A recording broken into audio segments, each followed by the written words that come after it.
Damos la bienvenida al doctor Esteban Coello. Él es presidente de la Cámara Ecuatoriana Americana, capítulo de la provincia de La Suay, de la ciudad de Cuenca.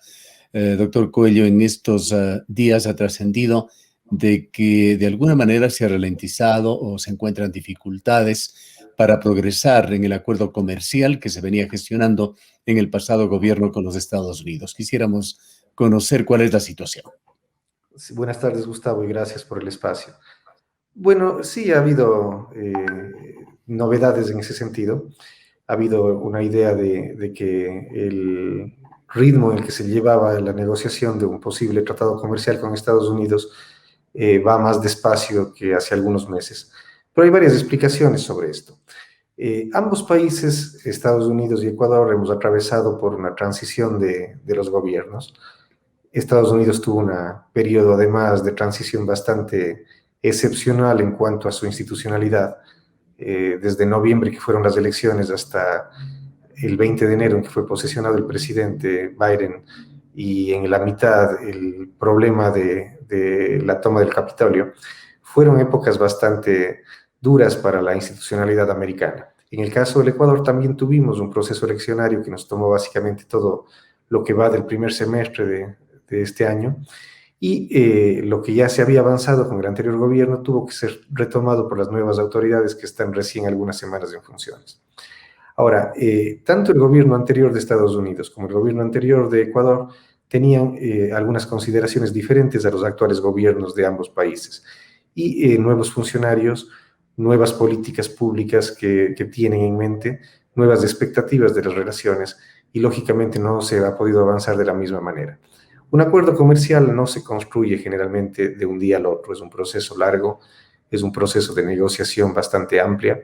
No es, no hay recetas para acuerdos comerciales. Además, la economía es dinámica y va cambiando. Y sobre todo, nuestro acuerdo comercial anterior eh, fue la primera parte, al menos, empezó antes de la pandemia, concluyó la primera fase en media pandemia, y ahora estamos en una expectativa de salir de la pandemia, que es un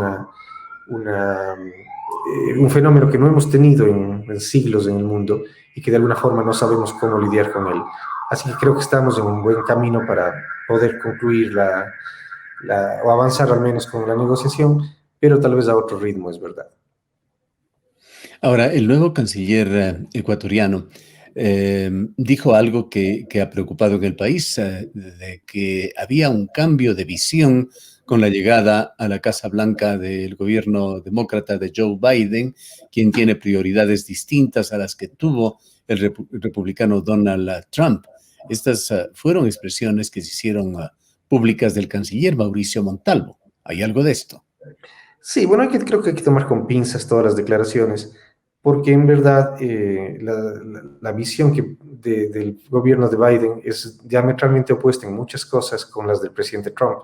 Sin embargo, Estados Unidos es un país institucionalizado, y los, lo que se llaman los political appointees, los delegados políticos de cada gobierno, si bien son muy importantes, hay una base institucional muy sólida en las instituciones que negocian, sobre todo en el Departamento de Estado. Pero es verdad, yo creo que lo que dijo el canciller es cierto. La visión de la economía, la visión incluso de la distribución de la riqueza, la visión de la solidaridad y de las relaciones internacionales de un gobierno de Estados Unidos, del anterior con este, son diferentes. Sin embargo, creo que aún así el Ecuador tiene una oportunidad histórica con el gobierno de Biden, porque al regresar los demócratas al poder después de 4 años, muchas de sus prioridades tienen bastantes coincidencias con lo que Ecuador puede ofrecer. Al gobierno demócrata de Biden, y ha sido muy claro en eso, le interesa mucho la defensa del medio ambiente, por ejemplo, y nosotros, al ser un país mega diverso, tenemos muchísimo que ofrecer ahí. Por otro lado, las fuerzas geopolíticas también han cambiado en estos meses. De un equilibrio, al menos en el Pacífico, donde Estados Unidos tenía una influencia real y varios aliados, las perspectivas que se tienen en el mediano plazo son diferentes, siendo el Ecuador más bien un país que regresó a poderse considerar un aliado de instituciones liberales, democráticas y de libre comercio.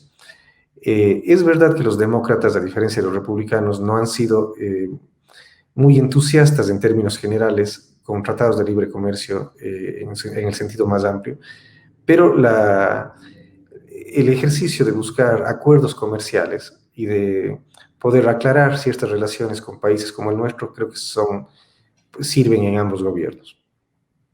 Se ha dicho, sin embargo, por parte del canciller Montalvo, que este acuerdo comercial es esencial con los Estados Unidos por la calidad de principal socio comercial que se considera a este país con respecto a Ecuador, convirtiéndose esto en un verdadero desafío del gobierno del presidente Guillermo Lasso. Será un asunto quizá de tiempo, de que los dos gobiernos recientemente instalados ordenen la casa para que pueda volver la dinámica a este proceso. Sí, en el caso nuestro creo que es más fácil. Yo creo que la coincidencia entre el gobierno anterior y sobre todo los cancilleres últimos que tuvo el gobierno de Lenín Moreno, sobre todo el canciller Valencia, que fue el que más tiempo estuvo, y finalmente el canciller Gallegos, tenían muy claro la necesidad de tener un acuerdo comercial con nuestro principal socio comercial. Siempre estamos recordando que Estados Unidos tiene para nosotros una importancia absolutamente eh, única e irreemplazable. Es nuestro principal socio comercial, es el mayor destino de las exportaciones ecuatorianas, es el lugar donde viven la mayor cantidad de ecuatorianos que emigraron, es la principal fuente de las remesas que nos llegan y tenemos una cercanía y una complementariedad en cuanto a producción de frutas y de ciertos bienes que ellos no tienen. Además que nos compran petróleo, que es básicamente nuestro principal producto de exportación. Eh, en el caso de la transición hacia el gobierno de Guillermo Lasso, creo que es bastante más estable, porque el gobierno de Guillermo Lasso y el canciller Montalvo tienen una claridad en la necesidad que tiene la República del Ecuador de contar con un acuerdo cuando sus vecinos ya tienen un acuerdo. Nosotros hemos quedado fuera del acuerdo multipartes que firmaron Colombia y Perú, y nosotros hemos estado perjudicados de alguna forma con esa situación actual. En cambio, desde el otro lado, desde el punto de vista de Estados Unidos, ahí sí creo que hay fricciones mucho más grandes en la transición. No es menos cierto que hubo y hay una altísima conflictividad entre el Partido Republicano y el Partido Demócrata que se expresó en el proceso electoral y postelectoral, y luego en ciertas decisiones, tanto ejecutivas como legislativas, que se tomaron ya en el tiempo del lame duck, del pato cojo que le llaman, cuando ya está de salida el gobierno y toma algunas decisiones. Creo que ciertas decisiones que se tomaron, no con dedicatoria al Ecuador de ninguna manera, pero sí estaban en observación por el nuevo gobierno. Creo que el gobierno de Joe Biden ha tomado con pinzas y examinado cada decisión que se ha ido tomando, y también algunas decisiones legislativas que fueron aprobadas. Ahora que tienen mayoría, los demócratas pueden ciertamente revisar algunos temas, pero creo que sí, ellos han sostenido de que algunos temas de procedimiento en la primera parte del acuerdo con el Ecuador merecen ser al menos revisados en su forma. La construcción en el fondo creo que tiene que seguirse haciendo en estos meses.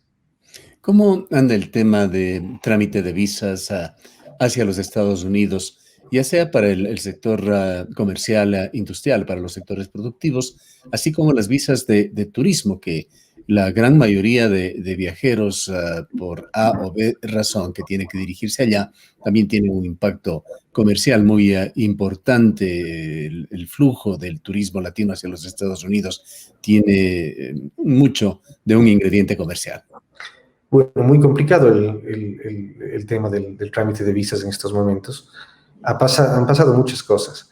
Primero hubo restricciones de viaje y pasamos meses en los que no se podía viajar libremente de un país a otro. Luego se cerraron varios de los espacios de trabajo presencial que demanda el procedimiento de visas en la embajada y en el consulado de Estados Unidos, tanto en Quito como en Guayaquil. Y luego, cuando ya finalmente se fueron aflojando las restricciones y la gente pudo viajar, Llegó, por otro lado, una altísima demanda de viajes por el tema de las vacunas. Recordemos que mientras Estados Unidos ya había avanzado a buen paso, incluso con cientos de miles de vacunados por día, el Ecuador había recibido vacunas por cuentagotas. Y mucha gente buscó la opción de vacunarse en Estados Unidos como una alternativa válida para su salud. Teniendo la necesidad de renovar visas o de conseguir visas nuevas, que se limitó por completo, la gran cantidad de demanda de visas de alguna forma ha colapsado los tiempos que normalmente se ocupaban en, en que se tramiten este documento. Y en este momento, si bien el consulado y la embajada han hecho un esfuerzo valioso para poder procesar las visas, pero los tiempos están realmente bastante lentos comparado con lo que teníamos antes. Hemos escuchado de que las citas se dan muy frecuentemente para varios meses. Es que hay varios tipos de trámites, ¿no? Hay las visas de renovación, en las que simplemente se envían documentos, se envían pasaportes a través de un courier, y poco a poco van atendiendo los trámites uno por uno. No es necesario la presencia física de las personas, pero hay otro tipo de visas que sí exigen la presencia física de las personas y la toma de huellas. Y lógicamente con menos personal o con personal que ha estado en cuarentena o con teletrabajo, esas citas para las visas se han ido posponiendo o llegando en un orden hasta incluso años venideros. La expectativa, lógicamente, es que ya una vez que mejoren la situación de que la vacunación continúe, de que haya menos contagios, ya el procesar las visas sea mucho más rápido y los Ahora, tiempos... hay un problema que se ha sumado aquí en Ecuador para los cuencanos, fundamentalmente es el trámite de pasaporte. Hemos visto todo ese drama en el registro civil que aparentemente se va recuperando. Y a esto se han sumado los largos plazos, las dificultades para la emisión, para las citas, para las visas a los Estados Unidos. En todo caso, para aquellos que no requieren ir presencialmente allá, tienen una visa. ¿Cuáles son las recomendaciones? ¿Cuándo hacer este trámite? ¿Hay que esperar que termine la visa? ¿Hay que hacerlo meses antes? ¿Cómo está No, funcionando el sistema? sí, de hecho se puede presentar hasta con 6 meses de anticipación al vencimiento. Yo creo que una buena recomendación es saber cuándo se va a viajar y anticiparse al menos 4 o 5 meses para hacer el trámite de visa. Ahora, el consulado y la embajada de Estados Unidos anunciaron, que fue un tema digno de resaltar, que si alguien tiene un viaje a otro país durante el periodo en el que el pasaporte está en el consulado o en la embajada tramitando su visa, el consulado o la embajada pueden devolver temporalmente el pasaporte para que la persona viaje. Digamos, si alguien tiene que irse a México, tiene que irse a Europa o algún otro viaje, viaja y puede retornar el pasaporte a costa del consulado para que continúe el trámite. Recordemos que, de hecho, Estados Unidos, entre muchos países, nos trata bastante bien a los ecuatorianos en el tema de visas. El año pasado se aprobó la extensión del periodo de visas a 10 años, las visas B1, B2, lo cual nos hace tener un documento que nos permite entrar y salir de una forma continua, sin renovaciones costosas y que toman tiempo, como en el caso de los países Schengen. En la mayor cantidad de casos, cuando las personas ecuatorianas tienen que viajar a Europa, tienen que sacar una visa por viaje, y muchos de los consulados están ubicados solo en Quito, con lo cual para los que vivimos en Cuenca es ciertamente un costo mayor. En el caso de Estados Unidos, la ventaja es tener una visa que en el mejor de los casos va a durar 10 años y que nos permitirá, cumpliendo las normas migratorias y de respeto de los tiempos, entrar y salir varias veces durante una década. ¿Cómo se ha dado esto que has mencionado sobre el turismo de vacuna? Esta invitación abierta que se ha hecho en los Estados Unidos para que lleguen viajeros y puedan beneficiarse, que ha contrastado con la situación de un buen porcentaje de norteamericanos que no les interesa o no quieren la vacuna. Sí, ha habido un fenómeno interesante en el tema de las vacunas. Primero es un asunto económico, evidentemente. Recordemos que el gobierno de Estados Unidos financió la investigación de varios de los laboratorios que desarrollaron las vacunas. Algunos laboratorios, de hecho, fracasaron en conseguir una vacuna. Otros, como los actuales que están comercializando las vacunas, tuvieron éxito. pero a algunos de ellos el gobierno de Estados Unidos les financió la investigación de las vacunas. Por ahí partió un elemento importante. Luego, cuando consiguieron las vacunas, los países desarrollados empezaron a vacunar de forma intensiva a sus ciudadanos y a las personas que habitaban ahí. Y posteriormente ya decayó el ritmo de vacunación porque mucha gente tenía dudas de vacunarse. Recordemos que la pandemia, no solo las vacunas, han sido un espacio de disputas políticas e ideológicas que no tienen nada que ver con la salud pública. Las mascarillas, de hecho, en Estados Unidos pasaban a ser un elemento de identificación política entre liberales y conservadores, y muchos religiosos extremos o conservadores extremos hacían una lucha política contra las mascarillas, lo cual era absurdo porque esto era una medida de salud pública. Asimismo, muchos movimientos han estado atacando al tema de las vacunas, algunos por ideas religiosas, algunos por ideas políticas, y eso de alguna forma ha desalentado el número de vacunas que se estaba llevando. Entonces, en los primeros tiempos, la prioridad de los estados, recordemos que los procesos de vacunación eran administrados no por el gobierno federal, sino por cada estado en Estados Unidos. La prioridad era vacunar a los habitantes y residentes en esos estados, y pedían en casi la mayoría de ellos pruebas de residencia. Luego, cuando ya la mayor cantidad de vacunas llegaron a estar disponibles para la población, permitieron que cualquier persona se pueda vacunar, y eso generalmente permitió lo que se conoce como turismo de vacunas. Incluso hubo dudas sobre la legalidad del turismo de vacunas, sobre si había amenazas de sanciones para los turistas que se van a vacunar, pero luego ya se aclaró que de ninguna manera esto iba a pasar. El turismo de vacunas de alguna forma va también con la diplomacia de vacunas, que creo que es otro juego geopolítico interesante en el que está el mundo. Como dijimos, Estados Unidos invirtió mucho, y ahora el presidente Biden anunció hace pocas semanas que Estados Unidos tiene una cantidad de varias decenas de millones de vacunas para donar a varios países del mundo, incluidos los del Ecuador, el Ecuador. Esa donación a través, por un lado, del acuerdo COVAX, y por otro lado, directamente de forma bilateral entre Estados Unidos y los países, va a aliviar la alta expectativa por vacunas. Ahora, se dieron cifras para Ecuador, no fueron muy significativas a través de este mecanismo, todavía, a lo mejor varía a futuro, pero también se especuló sobre un posible préstamo de vacunas que se haría al gobierno de Guillermo Lasso. ¿Hubo efectivamente algo de eso? Bueno, a ver, sí creo que nosotros estamos desesperados por vacunas, pero asimismo están desesperados todos los otros países que requieren vacunas. No hay un encuentro entre la oferta de vacunas y la producción de vacunas y la altísima demanda mundial de vacunas.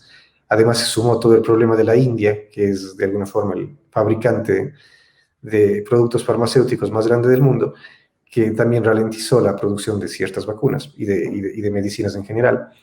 Entonces, claro, nosotros teníamos la expectativa de que pedíamos vacunas y nos iban a dar enseguida, y no es así porque el número de vacunas es limitado y la cantidad de gente que solicita vacunas es mayor. Pero claro, de lo que supe, el gobierno de Guillermo Lasso está trabajando sin pausa en conseguir vacunas.